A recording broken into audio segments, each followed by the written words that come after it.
Hello friends, welcome to kanishk kitchen. நாம் இன்னைக்கு குழந்தைங்களுக்கு ரொம்பவே விருப்பமான பூரியை உளுந்து யூஸ் பண்ணி எப்படி நம்ம ஹெல்த்தியாக செய்யலான்னு பார்க்கலாம். நான் இன்னைக்கு இந்த பூரி செய்கிறதுக்கு 1/2 கப் உளுந்து எடுத்திருக்கேன். நாம் இதை தண்ணியில் நல்லா அலசிட்டு ஒரு மணி நேரத்துக்கு நல்லா ஊற வச்சுக்கலாம்.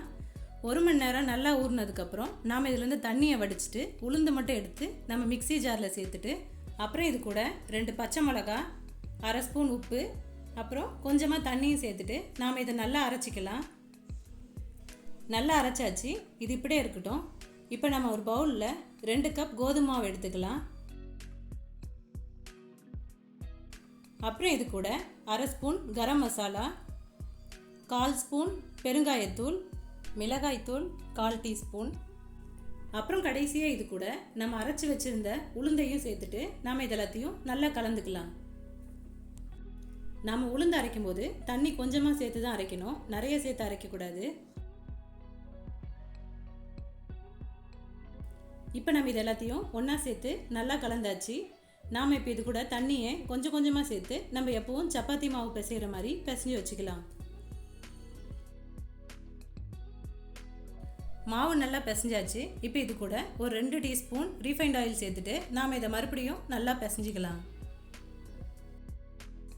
மாவு நல்லா பிசைஞ்சாச்சு. இது இப்படியே ஒரு 1/2 மணி நேரத்துக்கு நல்லா ஊறட்டும்.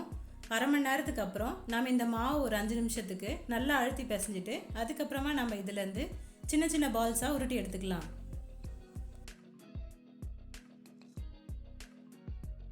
சின்ன சின்ன பால்ஸாக உருட்டியாச்சு. நாம் இப்போ இதை சப்பாத்தி தேய்க்கிற கட்டையில் கொஞ்சமாக எண்ணெயை அப்ளை பண்ணிவிட்டு நம்ம உருட்டி வச்சுருக்க மாவை எடுத்து வச்சுட்டு நல்லா தேய்ச்சிக்கலாம். இந்த மாதிரி எல்லா பூரியும் தேய்ச்சி வச்சிடலாம். இப்போ நம்ம கடாயில் தேவையான அளவு எண்ணெய் எடுத்துக்கலாம். எண்ணெய் நல்லா சூடானதும் நம்ம அடுப்பை மீடியம் ஃப்ளேமில் வச்சுட்டு நம்ம ரெடி பண்ணி வச்சுருக்க பூரியை உள்ளே சேர்த்துட்டு நம்ம ஒவ்வொன்றா பொரிச்சு எடுத்துக்கலாம்.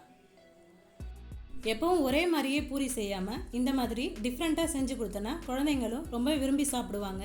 அதே சமயத்தில் ரொம்பவே ஹெல்த்தியாகவும் இருக்கும். இதே மாதிரி மீதி இருக்கிற எல்லா பூரியும் பொரிச்சு எடுத்துக்கலாம். இப்போ நம்மளோட ஹெல்த்தியான உளுந்து பூரி ரெடி ஆயிடுச்சு. நீங்களும் இந்த ரெசிபியை ட்ரை பண்ணி பாருங்கள். ட்ரை பண்ணிவிட்டு எப்படி இருந்துன்னு கமெண்ட் பண்ணுங்கள். இந்த வீடியோ உங்களுக்கு பிடிச்சிருந்தா லைக் பண்ணுங்கள், ஷேர் பண்ணுங்கள், மறக்காமல் சப்ஸ்கிரைப் பண்ணுங்கள்.